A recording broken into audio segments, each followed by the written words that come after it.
Hello, darlings. How is everyone? Oh, well, the tributes are pouring in, millions of them, for our lovely Captain Sir Tom. I mean, he did so much wonderful stuff in the last year, and he will be remembered as the hero of 2020 and now 2021. Yeah. Amazing. He absolutely will. An inspiration to all of us. And every day he said the next day could be better, and don't be afraid. Yes. And it was so moving, and his songs.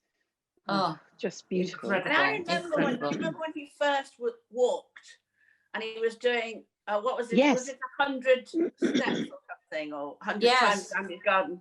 And he kept saying, "Well, I just hope to raise £1,000." Yes, and it was that's 40 million. Wow. But I mean, we'll never forget that. That's history made, isn't it? I don't know if people believe in the afterlife and stuff like that, or before we come. But do you think, he might have said to God, I want to do, before I go, I want to do something. I want to do something. And God said, we're going to wait till the very, very end for you to do your greatest deed. And he thinks, what is that? Just wait and see. To know that you will achieve loads in your life, but your very greatest achievement will come at the very last year of your life when you're 100. To be knighted by the Queen. And he was so funny. He said, if I kneel down, I won't get up. And he's written children's books. He's written children's books. He's got an autobiography, and he's apparently before had sold the rights to make a story of his life, a film. He's done that. Yeah. So wonderful. And he would have been 101 in April. So and also his amazing. At least we know, and this is the good part about this, that whoever plays in the film will be an older actor who will actually be able to get a job. Absolutely. That would be fantastic. Without the makeup. He had such humility and his wonderful family. They were all so fantastic. I was just thinking that whole family. Yeah. And his granddaughter has only ever known him all her life. It's just they must be so proud. And they said this morning, when they said to one of the grandchildren, "What do you think?" And they just said, "It's just Granddad." Yeah. Just Granddad. That's what he does. That's the most beautiful thing. Yes. Wonderful. And I just thought that was lovely. And we will look back in history, and he will always be there, and always, because this is obviously the worst time for me that the world has ever faced. I mean, obviously they say since World War II, but it is, and it's going on, and we're still, battling, all of us, with depression and hoping, praying it's going to end soon, please. And what he did was so wonderful, which he never sat on a pity pot. He never was self-indulgent on all the things that he's been through. He got up and got on. He fought in a war, and he was walking for everybody else, not himself. World War II was a big thing for him as well, because he served there, and it just continued throughout his life. Yeah, it's very interesting with history, though, isn't it? When you look back at history as well, I was thinking about this the other day, that, time, the war only ended in 1945. I mean, it's like only 10 years or so, or 5 years or so before people, we were all born, which is crackers, really, because when I was growing up, the war seemed a million years ago. Yeah. Of course, it was then, not now. It wasn't. It really, really wasn't. When it's happening, the times. I mean, the times when it's happening. But so now you understand. I'm kind of looking back. I don't know if you're doing the same.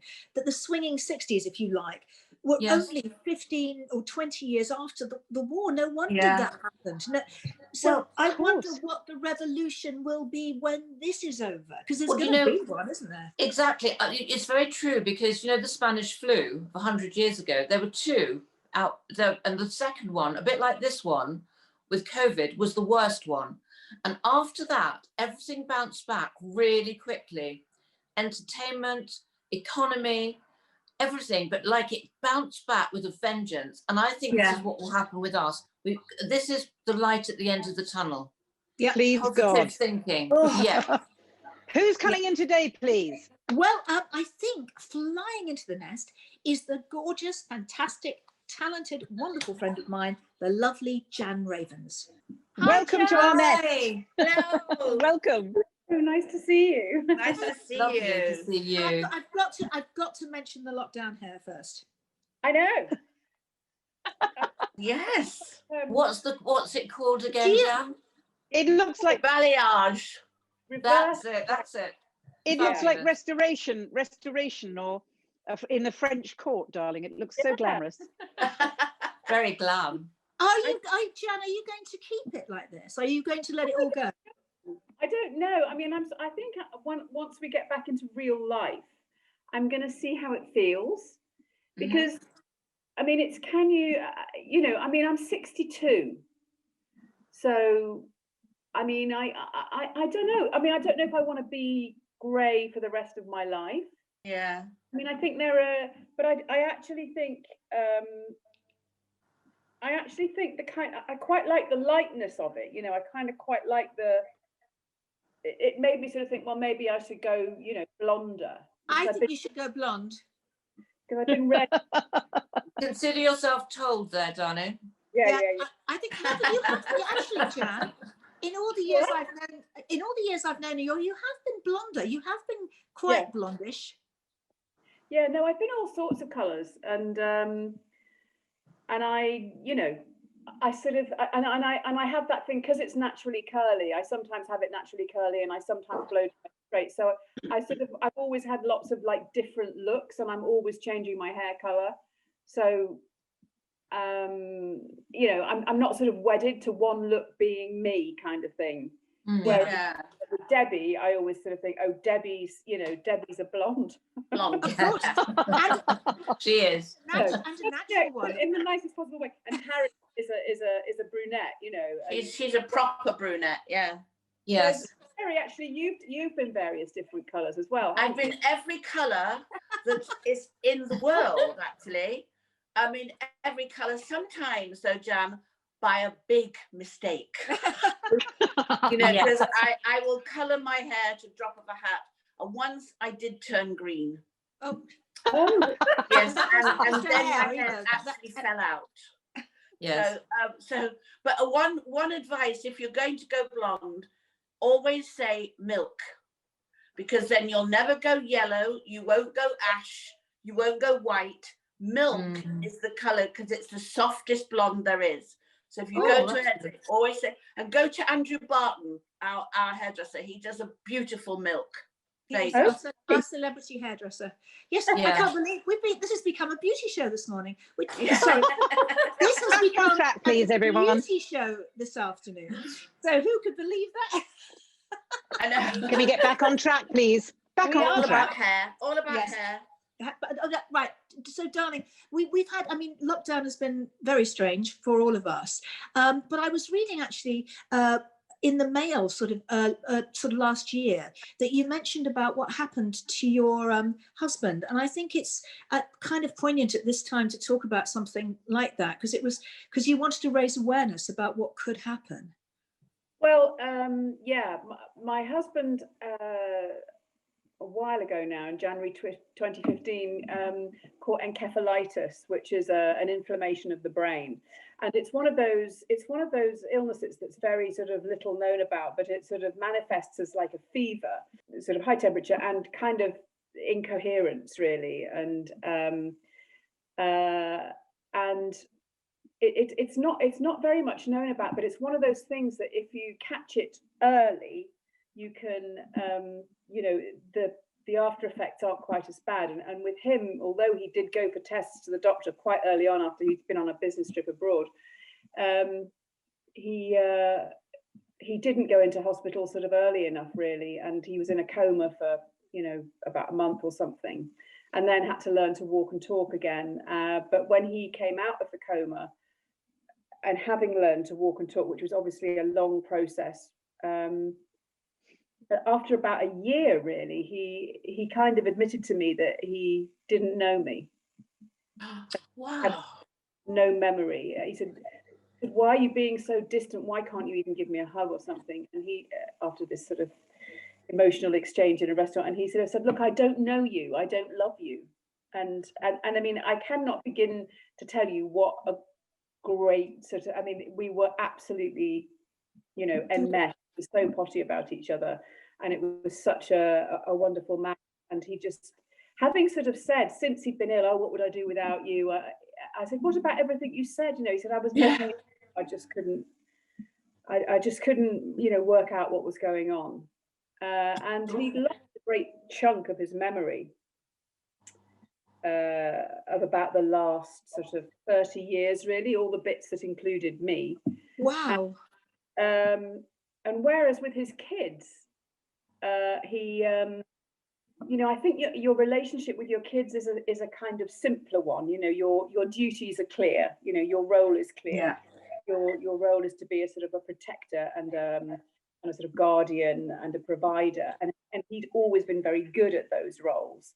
And so he sort of continued to do that. And it was funny because a lot of his business brain and his sort of rational brain, practical brain, continued very, very ably and continues very, very ably. But he lost completely this memory of for last 30 years. So that he'd always been very good at keeping up with friends. So his friends from before then, he still sees, and you know. But with me, he just didn't. It was like, sorry, you know, I just don't see what the connection is. You know, you just seem like a mouthy bird to me, you know. And I was going, well, yeah, you used to like that, you know. You used to like the fact that I sort of gave as good as I got. And he was a very successful music executive, and you know, traveled all over the world, blah blah blah. And you know, I was kind of, you know, me, and also kind of rock and roll corporate wife, and it was a good sort of team, you know. So I just lost him, really, and he kind of isolated himself. And in the end, after about a few months of that, him having come out with that, I sort of thought, well, you know, I can do anything, but I can't do that, you know. You know, I was taking care of him and seeing through all this rehab and everything, but I can't be where he just didn't want to be with me, he just didn't love me. And I thought, you know, I've got to go. Did he not remember you at all? I mean, obviously there are photographs of us and family holidays and all that, so he sort of knows that I'm there, kind of thing, but he has no memory of the connection.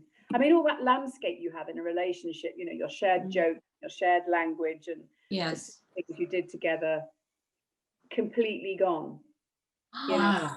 How heartbreaking. Jan, has this gone up on the rise since COVID? Have more people got this? It can be a sort of symptom of COVID in the same way that sort of pneumonia can. It can be, yeah, like it's an inflammation of the brain. What I wanted to sort of say about it for people to watch out for is because, like, when he got it, he was like talking complete nonsense, and he had this temperature that wouldn't go away, and he was talking nonsense, and we all thought it was quite funny, you know. So won't it be a laugh, you know, when he gets better again, to remind him what he said, because he was saying really funny things. And you know, he went to the doctor and had some tests because he'd been traveling abroad, and so we thought he might have got some tropical disease or something.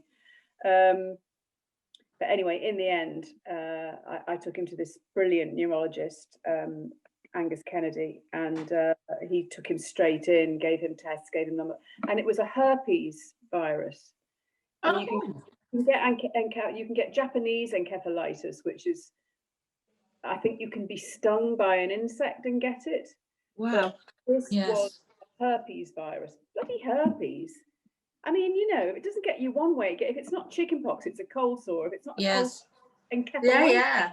Like, what a terrible thing. And so, yeah, I just wanted to sort of tell, you know, if you do sort of think, this is a bit weird, temperature hasn't gone down. Because, I mean, it can be meningitis, you know, things like sepsis, all sorts of terrible things. Brain tumor, a brain tumor. Don't be afraid to go to the hospital, you know, just go to the hospital. Have it checked. Of course. Well, thank you for talking about it, Jan. I know how hard it is for you to talk about. It's horrible. It's like losing somebody that you adore and they're still there. It must be awful. I never, if I could have predicted anything that would happen to me, that would never live. And no one could. When I hear myself telling the story, I sort of put myself in other people's position, thinking, God, if I was hearing this story, I'd just, you know, I mean, I still sort of can't quite believe it, but I have to believe it because I have to live it. And, you know, obviously we're divorced now, and you know, he was very successful, and so I was very lucky, you know, in that, you know, there was enough money for us both to have a nice house, and, you know, the kids will be all right, and that kind of thing. Good. So lucky in that particular thing isn't a worry, but the, you know, the sort of abandonment and the loss of him is still very much there.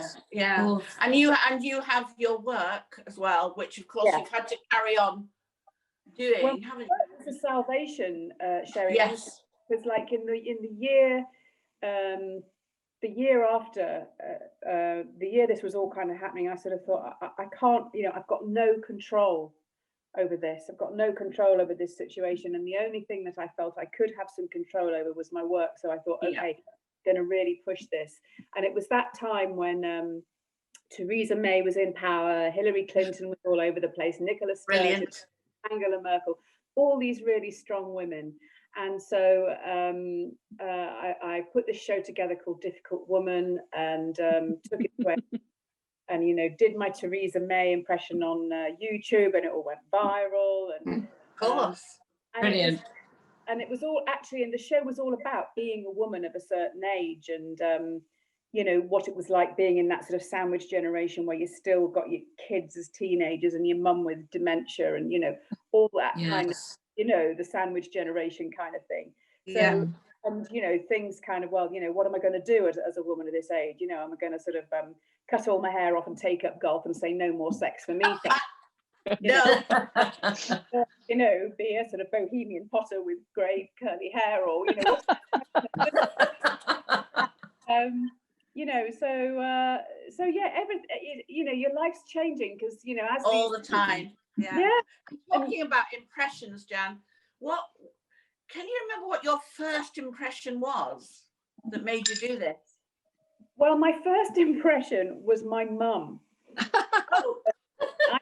was up in the Northwest, and my mum actually, I was born in the same town as Patricia Routledge. So whenever I do an impression of my mum, it always sort of, because my mum, you know, if my mum was getting together with her friends, it would sound like something out of an Alan Bennett play, because she'd say sort of, we went for a coffee at Morrison's. There was Ted and Jean Jelly, Fred and Barbara Bickerstaff, and Nancy Burtonshaw. And, you know, these fabulous names and all these fabulous Lancastrian expressions, like if somebody looked grumpy, she'd say, she had a face like a fried shoe. If she thought somebody was a bit looked a bit overly enthusiastic in the bed department, she'd say, oh, bet she's a bundle of joy in a bunk. And, I mean, she was great. Fabulous. She was not backward in coming forward, you know. I'll always remember when I went away to college. I came back after my first term, and it was very sort of, you know, 3 meals a day college catering, sort of, you know, pudding and custard, you know, twice a day. It was like very dodgy college catering. And I got back and I walked through the kitchen door, and my mum turned around and said, my God, your face is absolutely enormous. Hey,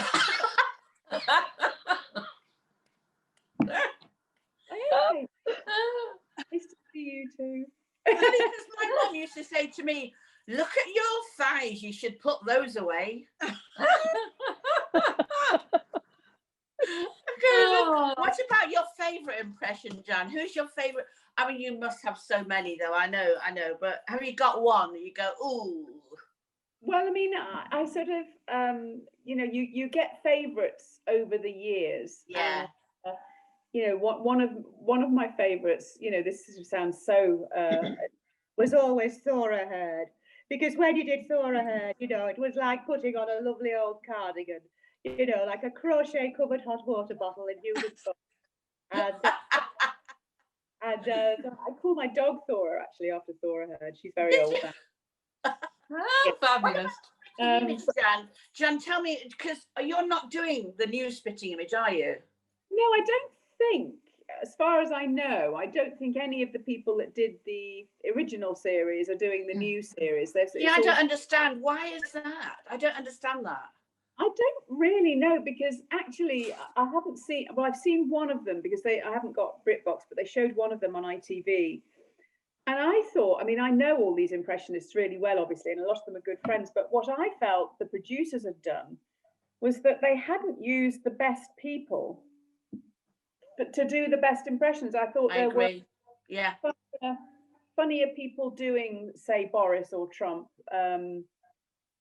you know, than they had doing it. And the way, I thought that some of the way that they'd characterized the politicians, it wasn't the funniest angle that they could have gone for. I don't know who's in charge of writing a lot of it, but it's American, isn't it, as well? Because Darren Litton, our writer of Benidorm, is writing some of the stuff, and the only reason and he said it's, you know, the Americans come to him with lists and lists of changes, and he gets so pissed off, and he goes, for God's sake, you know.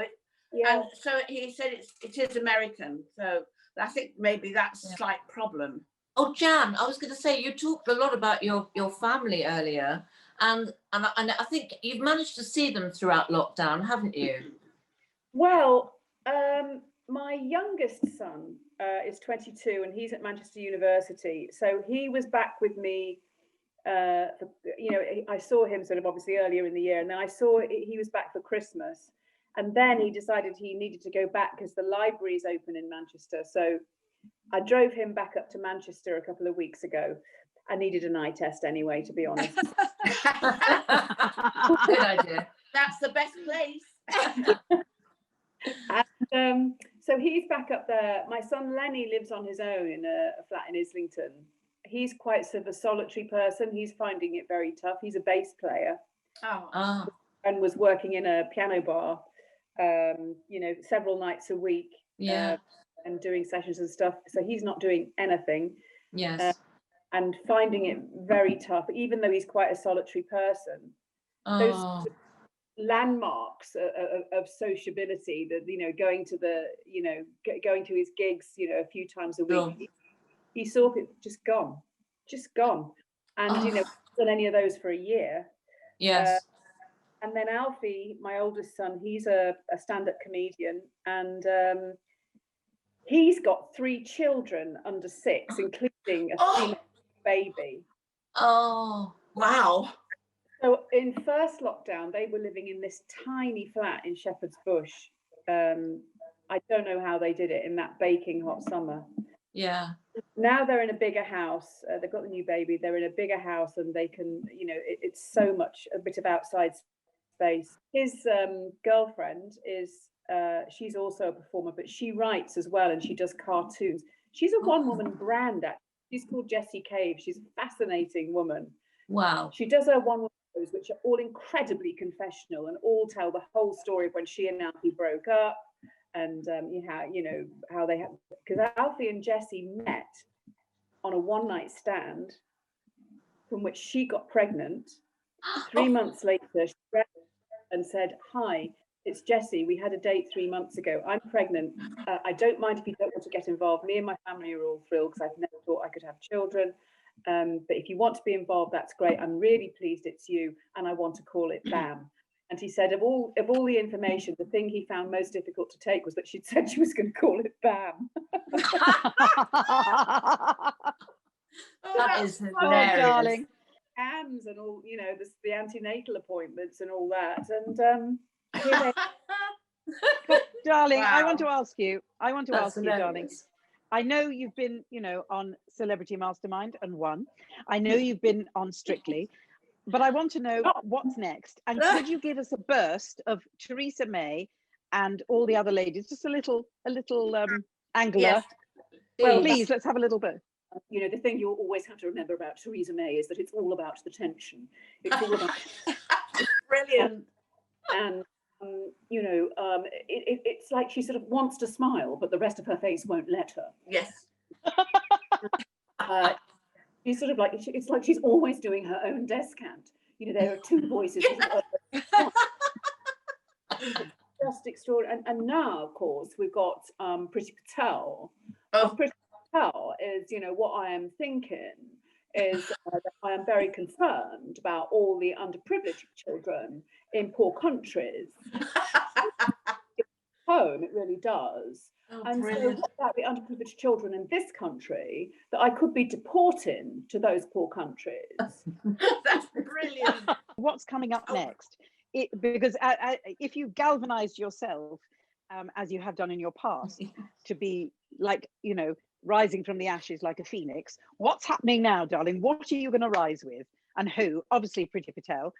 Well, I mean, I think at the moment, the way the government is, it's unfortunately there aren't that many female politicians around. No. And, Yeah, and yeah. I was doing Dead Ringers, you know, what I had to do was make characters out of all the newsreaders because, you know, there weren't that many high-profile politicians.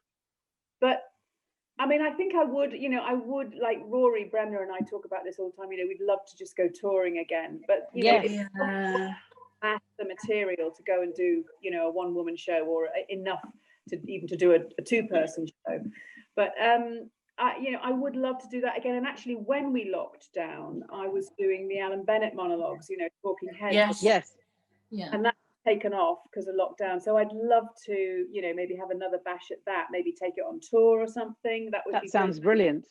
Yeah, Fantastic. absolutely. Because we want more of your voice, literally, and your voices.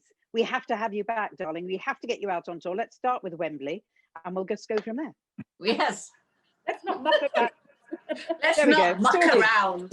No, dear. Can we have one more voice, please, before you Yes, one depart, more. darling? Well, what about Diane Abbott? I'm just going to say that Diane Abbott. Jeremy and I really wanted to come today, but Jeremy's bike broke down and I couldn't quite make it. So yes, I'm just sort of carrying on wearing my various different wigs, and you know, hoping that in the end Labour can get back in power. But sadly, Jeremy will just have to stay on the allotment. He will. And what about, can we have a burst of Angela? Well, Angela is not very, you don't really, she's not much of an impression in a way because you very rarely hear her. Nicola Sturgeon. Nicola. Yeah. Oh, Nicola Sturgeon's like a wee bundle of repressed energy, isn't she? She's like, back before I laugh somebody, and she sort of, you know, accentuates every other syllable with a nod of her head. The movements.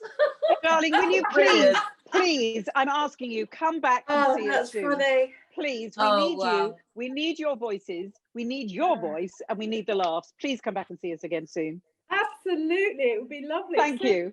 Yeah. Nice to see you. We'll book tickets. Thank We'll book you. tickets. Thank you, Jan. Thank you, darling. And don't forget, Bye, Jan, darling. milk, Jan. Milk. Yes. Bye, darling. Bye. Well, that was a Wednesday tonic. I mean, that isn't is absolute. That journey of her story of her life, and then those Amazing. interviews. What a tonic for a Wednesday to She's share. an extraordinary woman, isn't And she? it was a roller coaster, wasn't it? It was like absolute heartfelt grief, and then, you know, out of that came Hysterics. this amazing. Yeah. Well, she's an amazing Brilliant. woman. Mm-hmm. She's wonderful, wonderful. We Who have is coming in? for a thousand years? It seems like friends for 1,000 years. It's funny, isn't Of it? You know course. people so long. Yeah. Well, as I said, It's I knew her when we wonderful, were doing, Debbie. 40 years ago, I think, doing Alexi Sales stuff. It's amazing. Time flies. Yes. Who's coming in Friday, please? Oh, I'm excited. It's a sin, or is it? Russell T Davis. He's Yes. coming back to see us. Yes, I know. that wonderful man. Yeah, a return visit to the WonderBirds. That He's very, wonderful series. Oh my God. I was He's going to very say So brave. important, and that actually has a Yeah. resonance with what's going on now, with what we were Yes. talking about earlier. Of Is course often it does. people, young people, young men didn't realise, even though for us Yeah. it's our Mm. youth when all these beautiful Yes. friends disappeared and died. Yeah. The resonance for today, but a lot of people don't realise it's such a short time ago, or didn't even really know about it. And I remember when I watched the second one, I remember thinking it's like the Titanic, isn't it? Sadly, you know the end story. Absolutely. God, And yeah. you can't change it. And you go, No, oh no. God, please tell them, stop them. Yeah. And you just I know. know, and that's what is so heartbreaking, I is know. because we know the end story. And the, Yeah. the other thing that is really sad that I find about it, and I just keep thinking, it just in a few years that wouldn't have happened. I It know. stopped. I know. They caught it, and all those lovely friends of ours would still be here. Mm. Yeah. No, But also, Also, I there think wasn't the money. There wasn't the money no. for the Yeah. finding the virus. That took years But- and years. can I just say something really important that I was thinking about with the series, is that also it's creating awareness for the parents to understand their children. And I think that, and even if that series just affects one person, one parent, then he's done his job. And I think that's the important thing too. Yeah. A lot of them, yeah, exactly. So anyway, guys, we shall be back on Friday with Russell T Okay. Davis, and Yes. we See hope you you then. enjoyed the show. And yeah, here we go again. See you Friday. Friday fun Bye. day. See you then. Friday. Bye. Bye.